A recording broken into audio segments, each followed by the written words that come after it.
Hey, what is going on, Oops. Did I just make a mistake?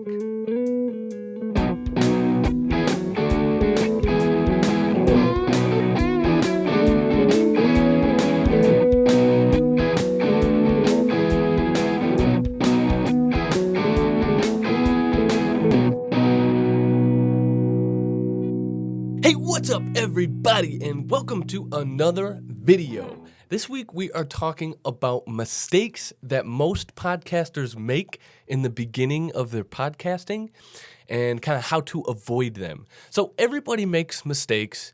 Everybody goes through that experience. Everybody needs to learn from those experiences, and you're going to make mistakes. No doubt about it. I know I made mistakes when we first started podcasting, plenty of them. But I'm going to kind of go over some of the most common mistakes that people make and kind of how to avoid those mistakes. So hopefully you can learn from other people's experiences, including mine, and take those and use that as motivation for yourself and your podcast. So let's get right into it. Number one is choosing too broad of a topic for your show. So when you're picking a topic for your show, you want to pick something that you are passionate about and you really, really enjoy talking about that thing. But you don't want to pick something that encompasses a lot of things. Like, for example, if your podcast is called Random Things by so-and-so, then you're not going to really nail down an audience. You're not going to really nail down those people who want to subscribe week after week for just your personality because they don't know you.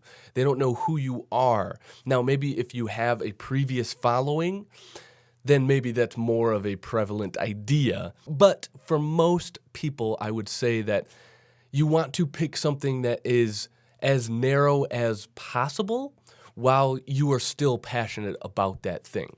So if you want to talk about sports, maybe you're more passionate about basketball than you are hockey.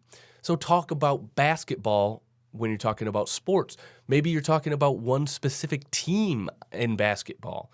Maybe you just want to talk about those players on that team and how they look this season and how the offseason looks for that one specific team. Now, that is a pretty narrow topic and it might not work. I'm just going off the top of my head here. But when you're picking a topic, you want it to be clear to the listener what you're talking about and why they should be interested in that subject almost immediately. You should be able to explain your podcast in one sentence, one or two sentences, because you want that audience to be clear. You want people to be devoted to your topic as much as you are. So pick something that you are passionate about, but also try and funnel it and corner it into a specific topic that you would like to talk about while still being passionate about it. Okay, so number two is consistency. Now, this is one that a lot of people have trouble with, and this is if you want to have a successful podcast and you want to build an audience around that podcast.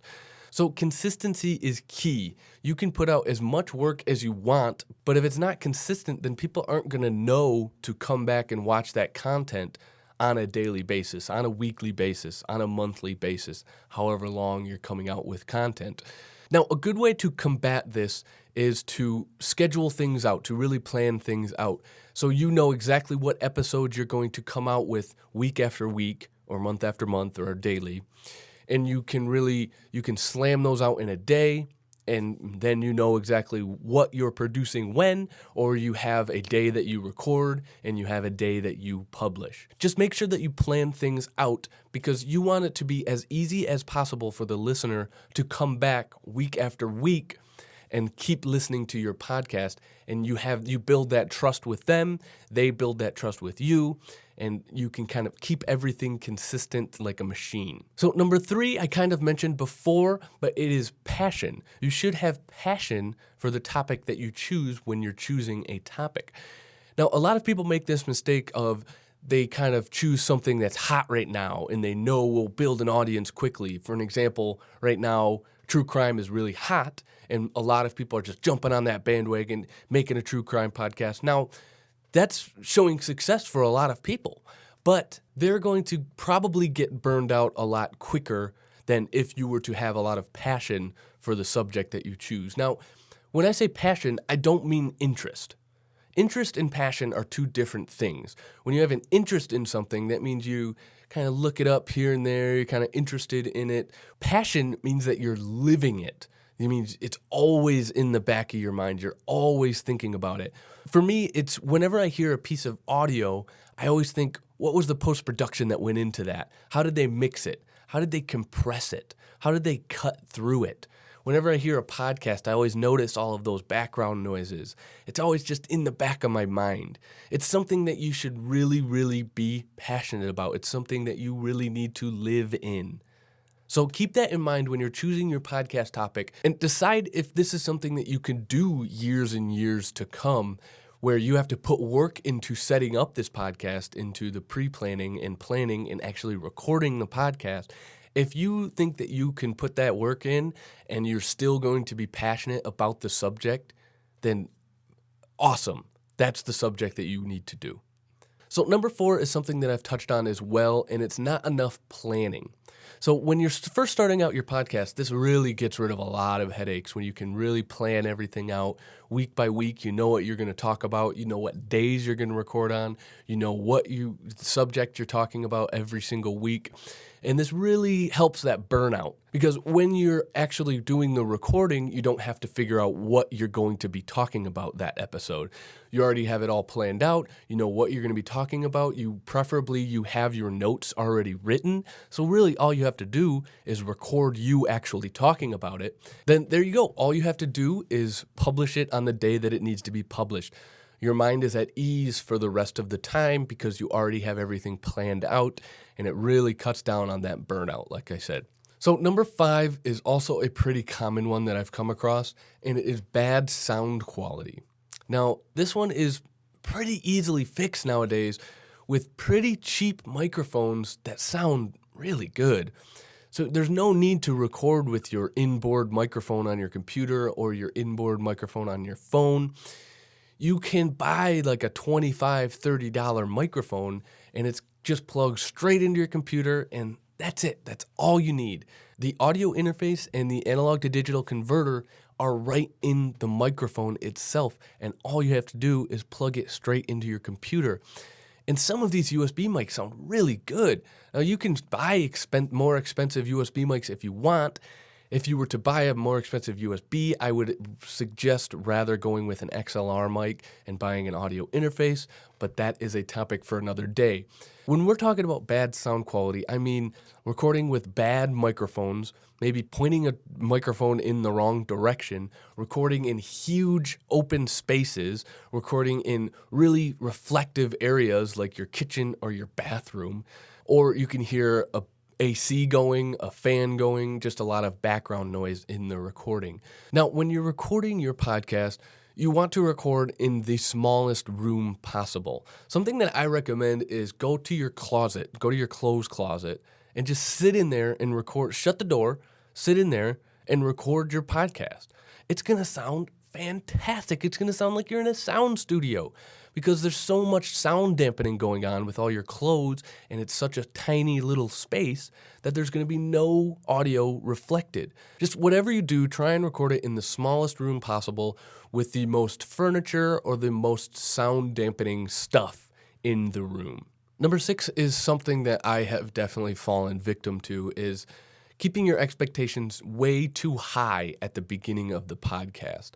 So when you're first starting out your podcast, it's going to take a while to build an audience, especially if you didn't have an audience before the podcast, because there's a lot of podcasts being published nowadays, and there's more and more options for people to listen to. So why should they choose you?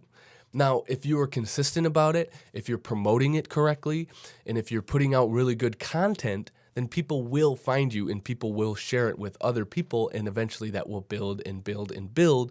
But when you're first starting out your podcast, keep those expectations low because it's going to take some time. You might not have 1,000 listeners after 2 or 3 episodes. Now, for us, we still have only 50 or 60 listeners, and we've been doing it for almost a year. Now, we don't promote it as heavily as we should, and we really only do it because we really enjoy it, and we just get to connect with each other every single week. So there's other reasons to do podcasts other than just build up that audience and have it be a super successful podcast.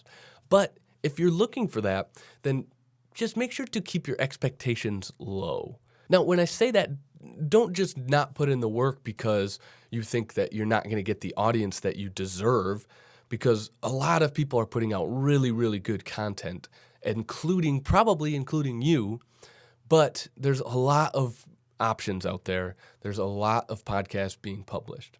Now, the last mistake that I come across is copyright issues. Now, if you're starting a podcast and you need theme music or you need some sort of intro music, don't choose a song that you don't have the license for.